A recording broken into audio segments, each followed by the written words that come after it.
Action. Hey, here's an episode of Forget About It. You know what I mean? All right, look, we're here with a few guys that I would really love for you to meet. These guys are great. I've already been talking to them for several minutes. I think we got something really special here. This is going to be a podcast that's really going to set it off, okay? Now, we're going to go around the horn here real quick, okay? Because I understand you two fellas, and a little bit that I've known, you guys got a lot of, you've dabbled, okay? So in this podcast, we want to show why women are, they've been, let us into it, but we also want to know about the lifestyle of mob and crime. And I've dealt with a lot of guys who have some stuff. So I want to hear from you, okay? Yeah, what's up, buddy? This is Fred? JC. Shh, That's Fred. I freaking went on the wrong end. You did it on purpose, did. by the way. He just, You red bastard. Go ahead. I read it in mouth. I'm sorry. Now you know why I ain't around him no more. So yeah, JC, man, I'm of Irish descent, but when it came to dealing with the Italian dudes, they deal with pretty much anybody that can help them make money. That's how that works. And I grew up in California here, and in a neighborhood that was ran by probably the rivals of an unnamed organization, two unnamed organizations, we'll say, here in Cali. Yeah. But one that's real big. Fresno kind of like right on the borderline of where the two unnamed organizations have issues. In today's world, Fresno now has kind of a third little faction that, is disorganized. But so, yeah, I had a mix of that, and the neighborhood itself was kind of, it had a traditional mob like Italian and then Armenians and old school Mexican homeboy, mix of all working together in the rackets. You had Armenians? Back in the day, there was, Armenians, they had their thing. Then there's a new, group of Armenians down south. They're pretty crazy down there, but up here now they're, the way, it is like if the more Americanized a group gets, the more they become just regular mainstream folks. But the first generation of almost any group, they find ways to do the shortcut way to the American dream. No, they do. And I've actually been raised with Armenians and Macedonians up in Ohio. We had a huge community of them, which was crazy. And now let's go here.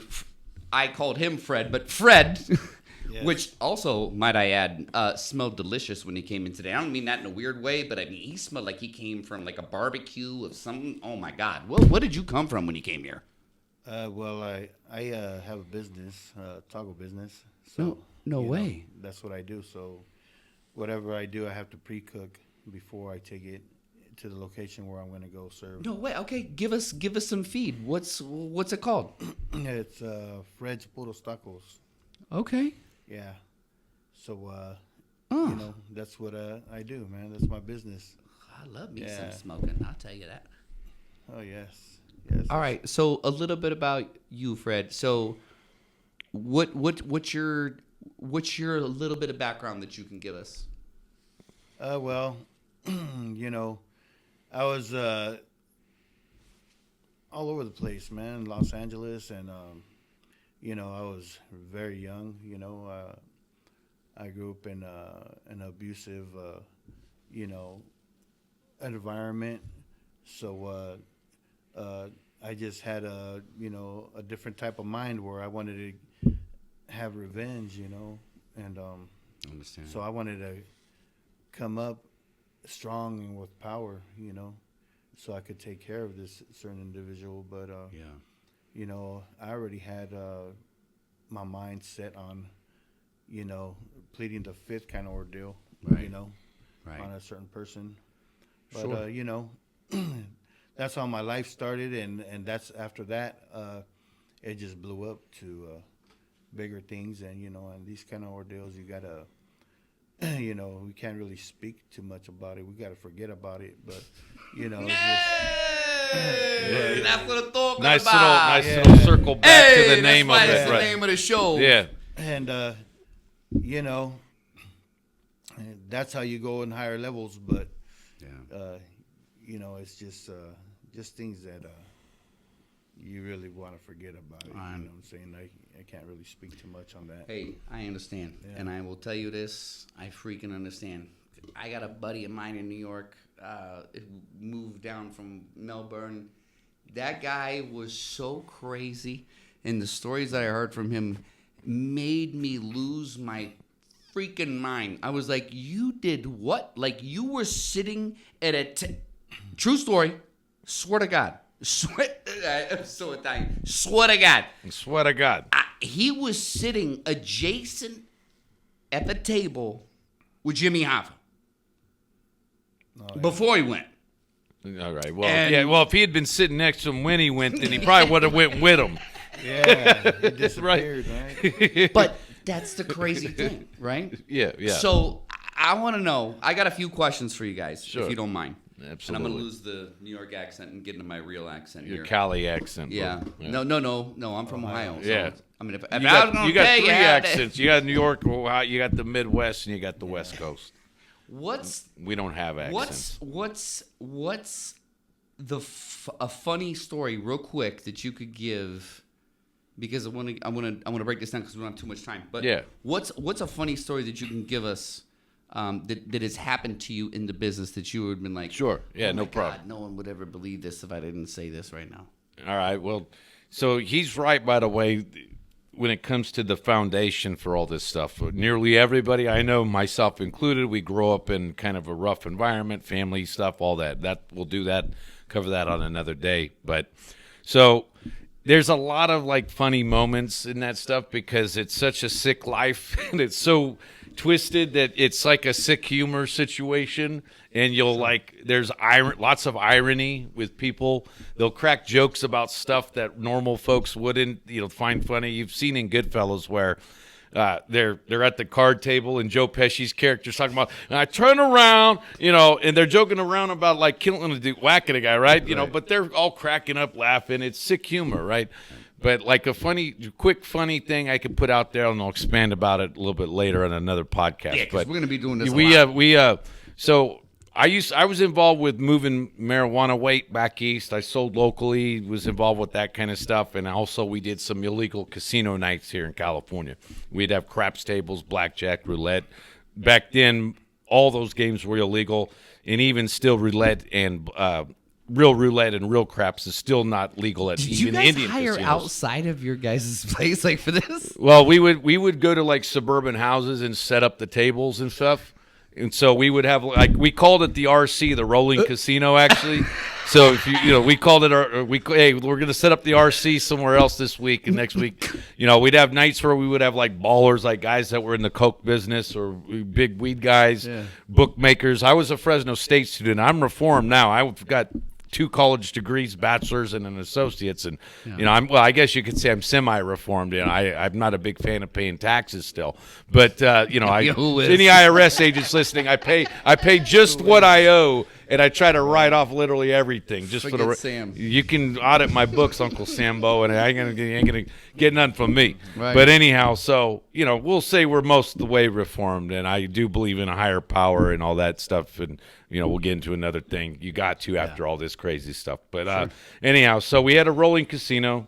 We had one of the first ones we did. We're racking in the money. I couldn't believe how much guys, if you have a craps table, right, and there's like 8 guys, they're betting $500 or $100 on the pass line, which is 7-11 on the come out roll, 2, 3, 12 is an automatic loser. Any other number, they got to re-roll it before the 7 or they lose. Just seeing the money come in, and I'm thinking in my head, oh my God, I just found it here. This is it's safer than weed. The cops don't give a damn about gambling. They sort of do, but not really. It ain't a 3 strikes offense like everything else in the 90s and 2000s was, right?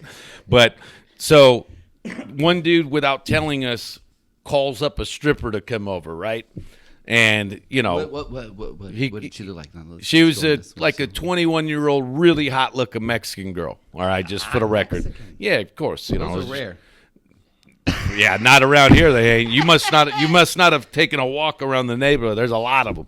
But yeah, he's joking, folks. But so, anyways, what happened at first was all these dudes stopped playing on our tables, and I'm thinking to my bro, man, get this freaking hoe out of here, bro. I'm like, she's gonna be dancing for an hour. We only have a certain amount of time we can have these fools gambling. We got to shut it down at 2 a.m. or 3 or something. We got to get to sleep, right? And I'm just thinking like Robert De Niro from Casino, right? Like, freaking get them gambling and keep them gambling, right? Yeah. And then my bros are like, wait, no. And he started telling the guys, throw our casino chips at her as tips instead of money, right? So that's what they did. They started handing her. She's dancing. She's grabbing casino chips and obviously sees the tables. And before you know it, this half-naked girl is playing at our tables, right? She's like, she doesn't know nothing about craps or any of that. Can you teach me how to play? Oh, yeah, we'll teach you how to play, all right. Put all that sack of chips, put it all on the pass line, and she freaking craps out. Oh, well, we basically got this girl playing, and then it created a secondary effect where all these dudes wanted to impress her, right? So they started betting even bigger. So they were betting bigger than they had before because they have this the girl was like wearing her freaking, her what's hanging out. We know the story of Madam Eve. I don't have to get too graphic and descriptive. Sure. I'm sure that a lot of you guys who have an imagination can figure out, But, so she's like, so, they're freaking trying, I'm going to bet, they try to pull out the really big bets and they're losing. And I'm like, oh my God, I think we're on to something here now. Because, right, like in the future, we need to get, now I know why the freaking mob guys all had like, back in the day, they ran the hookers in Vegas too.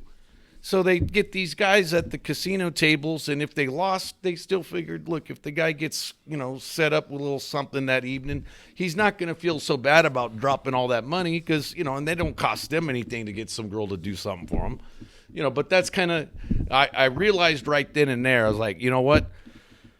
I had totally miscalculated, but it was funny because it's just like, you see these dudes all trying to stick their chests out with the big gambling bets. All of a sudden, they're getting their asses handed to them at our tables, right? Mm-hmm. And we're just racking in the dough, bro. So we thought it was hilarious. Hey, so that's the end of the story. No. What was the funny part of it? That funny part was freaking the whole thing was funny because it's like we completely misjudged, that. At first I was like, get her out, like freaking, she's wasting our time, right? Because, they're not gambling, right? Yeah. And then you get all these dudes freaking trying to impress, because we're talking about how women took down the mob and stuff like that. It's a prime example, bro, that freaking, that the power of the female, the power of the what. They tried to impress her, and they lost to me and my bros even bigger. So that's, you guys, how much did you end up with? I cannot say because I'm not paying tax on it, but we'll just say that we'll just say a lot. Okay, we did very well. I don't pay taxes, and I've never cut a plea deal. I've never snitched, so I don't get into numbers too often, but I can give you hypotheticals. You ain't got to give me numbers. I don't even want to know because you got the numbers. I don't want the numbers. So there it is, my friend. About it. Forget about it. Forget about it. All right. Now, good sir, Fred. Question is, all right,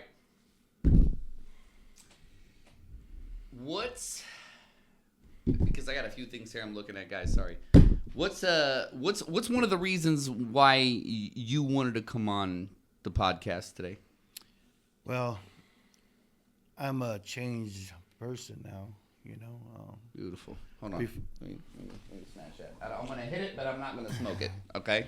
Yeah, you're talking to somebody that had no remorse for anybody, so that's a whole ordeal. And God had a different plan for me. I passed away, came back. The Lord brought me back. I was back in my body, sat right next to my knees, got the chills all over. Then he spoke to me in an audible voice, and that was it. He said, "Don't worry, my son." Shit, hold on, fuck you. Hold on, excuse me. Hold on. You died? Yeah. And you came back? Yeah, I was going through cancer. Oh. And then, so right there, he said, "Don't worry, my son. Yeah. You're gonna make it." And I said, "All right, then, Lord, I'm gonna give you everything. Use me however you want to use me." So that's why there was major change. It took time, you know what I mean, and then and to get out of what I was doing, and That's and awesome. how they Congratulations, let man. me walk is another testimony in itself. But I really don't. You know, you gotta just forget about that. Forget about it because Yeah. you know I can't talk too deep. Into Yeah. That's you the know, theme. But yeah, and it's crazy, you know what I mean? Like you talk about you know, forget about tit. You're talking about women getting involved and knowing about your organizations and stuff like that. Like, man, you got to keep your mouth shut, and you got to not. Do. You have to live a double life. Yeah, he's right. You know what I mean? And But isn't that, you isn't that can't. crazy? Like, why do we need to do that? Why? mean- Because let me tell you something. Like, Consequences, I mean, bro. You go to prison. if you ever get caught up, Hypothetical, but yeah, you're right. Go ahead. Keep going. if you ever get caught up, Yeah. they're gonna try to come after your loved ones, you Right. know, and they're gonna know things about you. You know what I mean? Imagine if my wife would have known all these things about me and who I was. Yeah. You know, a different man.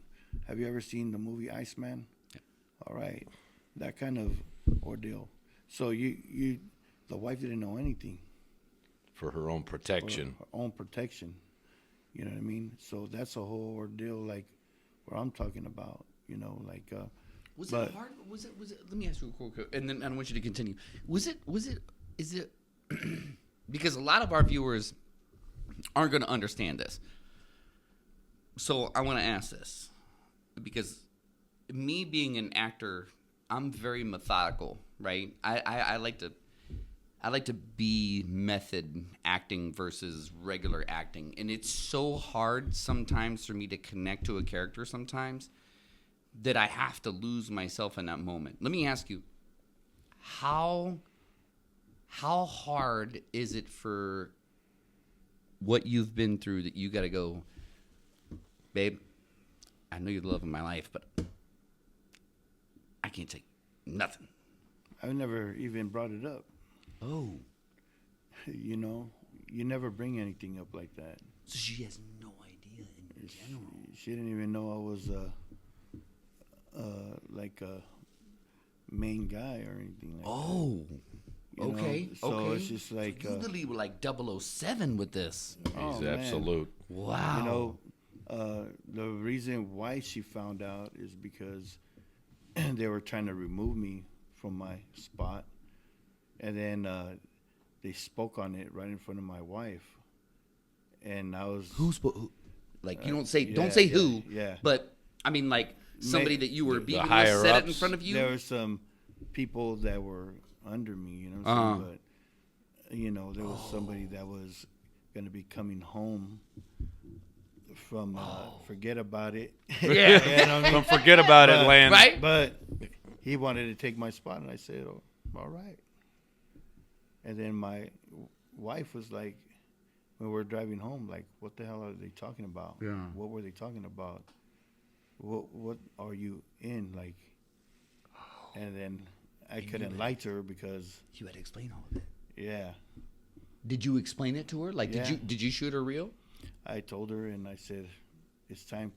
This is the sign that the Lord is making, so I could get out already. No way. He's putting it in place. You know what I mean?" That's a hard ibuprofen 800 to swallow. You know what I mean? And plus, my heart was already changing. You know, once Yeah. you know, by that time the Lord already had spoke to me, and I was skinny and all, you know, like a raisin, and I was taking a shower, and I was sitting down in the chair, and the Lord said, "I need you to forgive." And I said, "All right then, Lord, I forgive everybody that's done me wrong." Then he put my stepdad in my face. You know, it was my brother's dad in my face, and I said, "Lord, how could you let want me to forgive this man after all he's done to me. You know what I mean? And then he said, son, if you can't forgive this man, I have no room in my kingdom for you. And then I said, all right then, Lord, put him back in my face.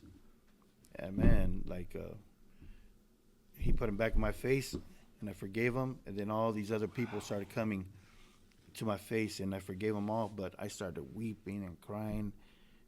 My wife came, and she had to check up on me. What's wrong? Do I have to call the ambulance? I'm like, no. The Lord had me forgive my brother's dad. You know what I mean? Yeah.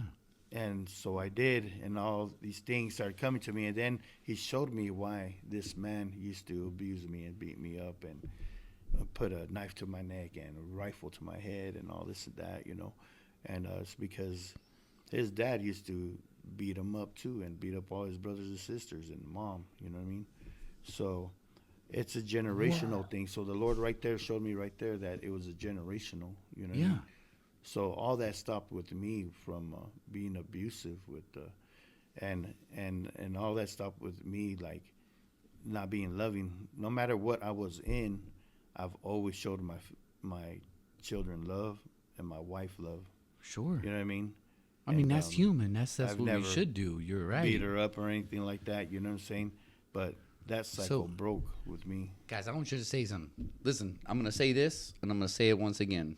Doesn't matter what you're going through. Doesn't matter what you've done. Doesn't matter the person that you are. Human is what we are. And this is testimony right here. He's telling me, he's telling us. He went from that to, bro, that is deep. That is, a lot of people don't understand that. And I think that's where they lose themselves. Yeah. And I think that's where, you know, we've all done stuff, but I think at the end of the day, you need to look back and you go, all right, I'm listening to the message from God. We all get a sign from somewhere, you know, and when that message hits us, dude.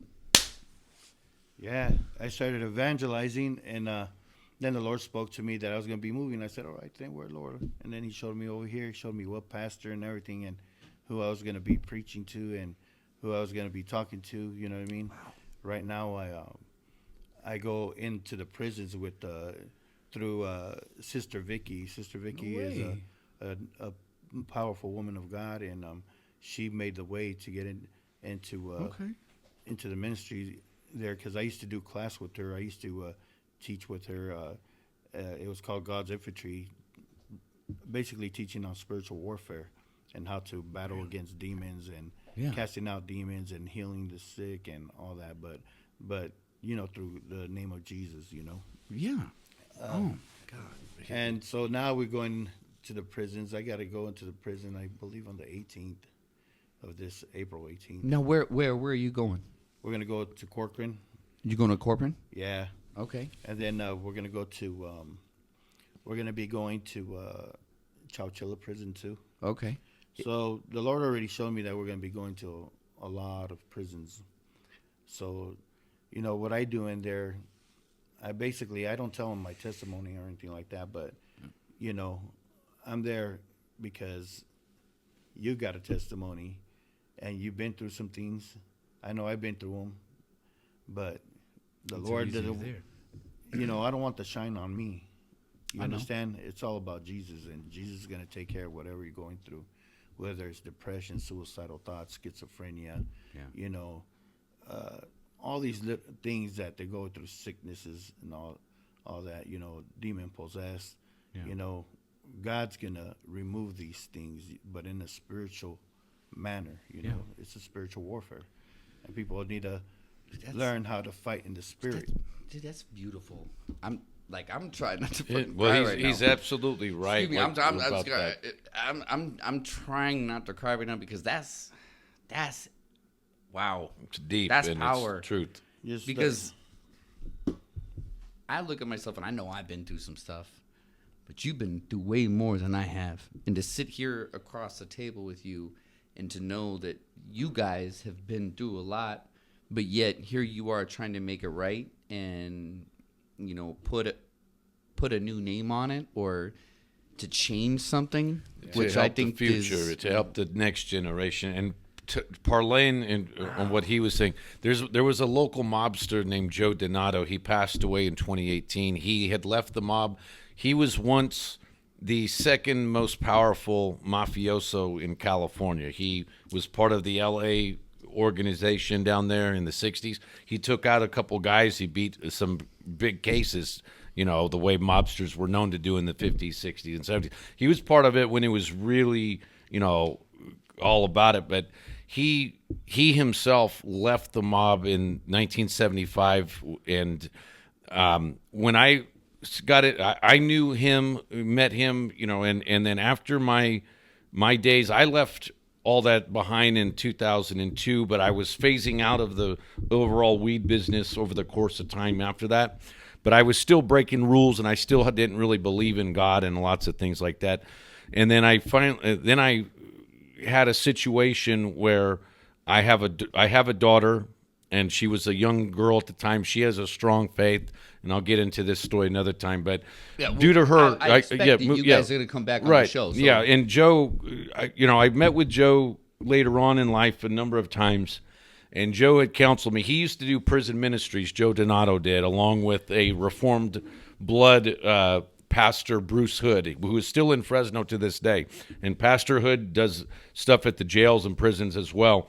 But Joe, taught me that there was an evil kind of thing within us that allowed us to do this whole double life thing. And like one of the first things the mob told me years ago, one of the first contacts I had with a mobster was, we don't tell women anything about anything about anything. Like, I don't care if it's your sister, your mom, your girlfriend, wife, whatever. You do not tell women a single thing, period. Don't tell anybody, but you definitely don't. Explain to me that the feds would come to them and try to use them and against you, blah, blah, blah. Kind of what he's talking about. But Joe later on. Lips are like. Yeah, well, the truth of the matter is that, and this, it's not a PC thing to say. Yeah, it's not a PC thing to say in today's world, but the truth is there's women and men are usually wired differently. I know there's certain exceptions, but obviously sometimes the exception proves what proves the rule, by the way. Yeah. But anyhow, later on in life, I too had became an atheist for many years while doing all this stuff. I didn't believe. I actually, not only was I an atheist, but I rejected the idea of a higher power or a God. I thought people who believed in God were foolish. But ultimately, you have so many close calls with the feds or the cops, or you have other issues. You could have got taken out, blah, blah, blah, blah, blah, to where you can no longer chalk it up as a logical thing that happened. You can no longer logically and reasonably explain why you had such tremendous luck. And ultimately, you have to chalk it up as there was a spiritual situation there that was protecting you. There was a force, if you will, supernatural to you as a person. Sure. And what else are you going to do than except that it had to do with God and the Lord or whomever, whoever's belief system. And I was raised in a Christian household myself with issues too, but so much the same kind of train of thought to where you can no longer explain certain phenomenon through logic, reason, and normal things like that we used to deal with. We dealt with numbers and dollars and certain tangible things, and if you can't explain it through that kind of stuff or reason or whatever, there's just too many things. The stats say that I should be long gone. I should be in this prison cell, or I should be in the ground somewhere. And when you can't explain it from that, then ultimately that's when you realize that you had lots of, usually women, by the way, praying for you, things like that. And that's when you got to say, am I right? Forget about it. And that's when you take the whole thing exactly and you say, you forget about it. And I like what he does. I do similar things. I don't go into the prisons, but I definitely should. But I've dealt with alcoholics and addicts and others and people, because part of my paying back, if you will, giving back, is I recognize that even though it was weed, and yes, I did do some other stuff too that was higher level with other types of underground substances. Even with weed, though, I was causing a certain amount of damage.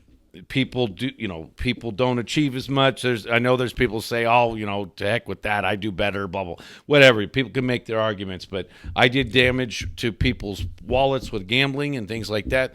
There's a certain amount of damage that you do when you're in the underworld. Mm-hmm. And the best way to make up for it is to help out others that are damaged by the underworld, for sure, and to prevent and help out the young people. I agree with you 100%. So, listen, I want to bring you guys back, if you don't mind. Yeah. All right? Of course. I've enjoyed every moment of tonight, okay? This has been freaking amazing. I want to tell you something first of all. Let me tell you something.